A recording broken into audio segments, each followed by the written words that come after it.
We are days away from a strict new ban limiting what state prison inmates can read. Starting next month, physical books and other printed materials mailed from outside will be blocked. THV 11's Maya Ellison reports the Department of Corrections calls it a safety move, but families call it one more lifeline gone. Rand Champion, spokesperson for the Arkansas Department of Corrections, says the department noticed books with pages soaked in synthetic drugs like K2, making it hard to detect and potentially deadly. And in the last 4 or 5 years, we've seen a large uptick coming in through printed books, coming from outside vendors that we can't verify. This triggered the policy change. We're not banning bringing printed materials into prison, we're just streamlining how they make their way in.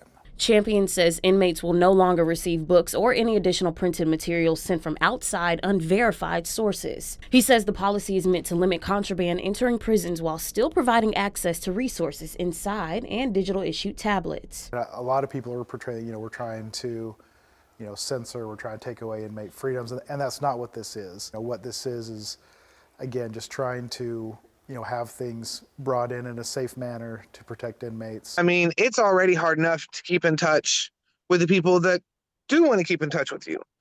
And taking just one more thing away that, is one thing that somebody can show somebody that's locked up that they are still cared about. Alita Vaught spent about 6 months in the McPherson unit in Newport. She says books were one of the few ways to escape the reality of prison and to stay out of trouble.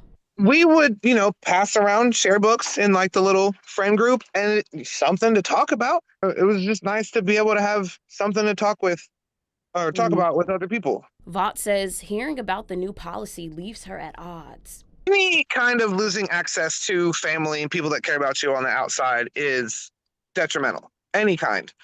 The Department of Corrections says the policy is necessary for safety measures and says donations from approved organizations will continue. How have you all approached families who are upset about this policy?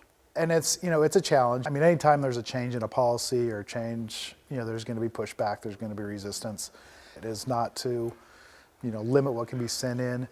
It really is about the safety of the inmates and making sure we're doing everything we possibly can to keep them safe. In Little Rock, Maya Ellison, THV 11 News. All right, Maya, thanks. Champion says inmates and families have been notified and that the department will continue to maintain and enforce the donation intake process using only those trusted sources.